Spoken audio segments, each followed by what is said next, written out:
नमस्कार दोस्तों, tracing divine footprint में आपका स्वागत है। आप जानते हैं कि चार धाम यात्रा की रक्षा करने वाली देवी कौन है और मान्यता है कि इनकी आशीर्वाद के बिना चार धाम यात्रा अधूरी मानी जाती है। तो हम सबसे पहले इनका दर्शन करके इनका आशीर्वाद लेंगे, जो है माँ धारी देवी। यहाँ हर मोड़ पर प्रकृति की अद्भुत खूबसूरती आपका इंतजार कर रही है। तो आइए शुरू करते हैं बद्री केदार यात्रा के दूसरे एपिसोड की। हर हर महादेव, जय माँ धारी देवी। अभी हम देवप्रयाग से निकल चुके हैं और हमारा अगला पड़ाव है माँ धारी देवी। अब हमारा सफर अलकनंदा नदी के साथ साथ आगे बढ़ रहा है। एक तरफ ऊंचे ऊंचे पहाड़, दूसरी तरफ बहती अलकनंदा और बीच में घुमावदार सड़कें। ऐसा लग रहा था कि जैसे प्रकृति हमारे हर कदम पर हमारा स्वागत कर रही है। ये रास्ता जितना सुंदर है उतना ही सुकून देने वाला भी है। पूरे रास्ते अलकनंदा नदी हमारे साथ साथ बहती रही। इस नदी का कलकल करती धारा और चारों ओर फैली हरियाली सफर को और भी यादगार बना देती है।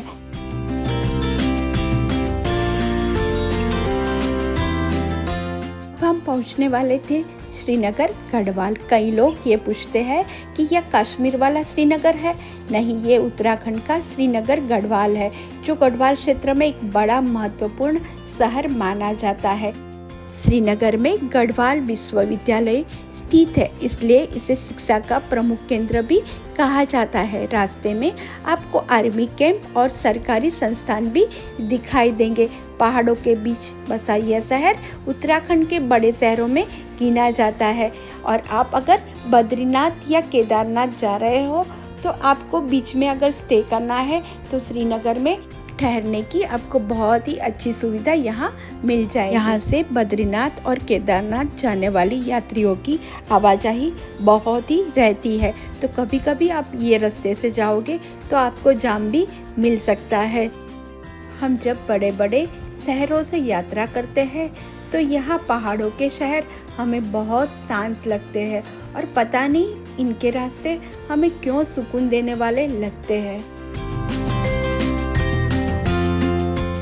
हमने श्रीनगर शहर को पीछे छोड़ दिया था और हमारी यात्रा आगे बढ़ चली थी। शहर की हलचल धीरे धीरे खत्म हो रही थी और एक बार फिर पहाड़ों की खूबसूरती हमारा स्वागत कर रही थी। पूरे रास्ते अलकनंदा नदी हमारे साथ साथ बहती रही। एक तरफ ऊंचे ऊंचे पहाड़ और दूसरी तरफ बहती नदी। यह नज़ारा हर यात्री के दिल में बस जाता है। और आखिरकार हम पहुंच चुके थे माँ धारी देवी के पावन धाम में। यहाँ से आपके पास अगर 4 व्हीलर या 2 व्हीलर है तो आप ये रास्ते से माता धारी देवी के मंदिर तक आसानी से जा सकते हो। आप अगर लग्जरी बस या टेम्पो ट्रैवल से ट्रैवल कर रहे हो तो आपको धारी देवी के मेन गेट पर ड्रॉप कर देते हैं।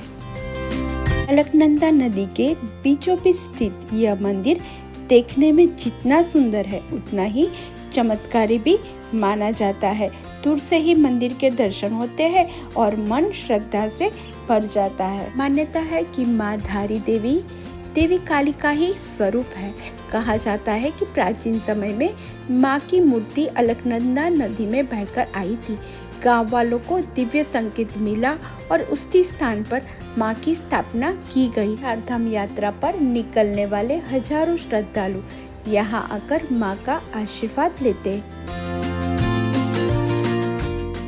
लोगों की गहरी आस्था है कि माँ धारी देवी पूरे उत्तराखंड और चारधाम यात्रा की रक्षा करती है। पर अब हम आपको मंदिर के मेन गेट तक ले जाते हैं और वहाँ से जो ट्रैक होता है वो हम दिखा रहे हैं। तो हमने मेन गेट से अपना ट्रैक शुरू किया।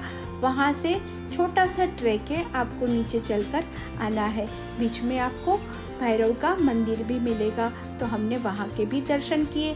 साथ में थोड़ी से फास्ट फूड की दुकान है, तो आप ठंडा या चाय पानी पी सकते हो। ट्रैक बहुत ही सिंपल है, आप आराम से ये ट्रैक कर सकते हो। पर अगर आप ट्रैक नहीं कर सकते हो तो मंदिर तक लाने और ले जाने के लिए आपको वहाँ से टैक्सी मिल जाएगी।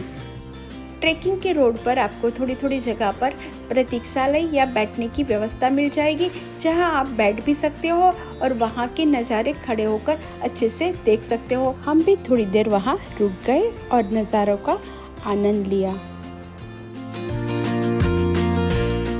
और मंदिर के पास पहुंच गए। यहाँ बाहर बहुत सारी पूजा सामग्री की दुकानें थी और बहुत सारी उत्तराखंडी चीज़ें यहाँ मिल रही थी। हमने यहाँ से प्रसाद लिया और पहुँच गए माता के दरबार में। माता के दर्शन के बाद मन में जो शांति मिलती है वो शब्दों में बयान करना मुश्किल है। हमने माँ धारी देवी से अपनी सुखद यात्रा की याचना की। रोड से गांव को जोड़ने के लिए मंदिर के पीछे एक ब्रिज था, वो भी बहुत सुंदर था। और आप भी कभी बद्रीनाथ या केदारनाथ की यात्रा पर आए तो माँ धारी देवी के दर्शन जरूर करें। जय माँ धारी देवी।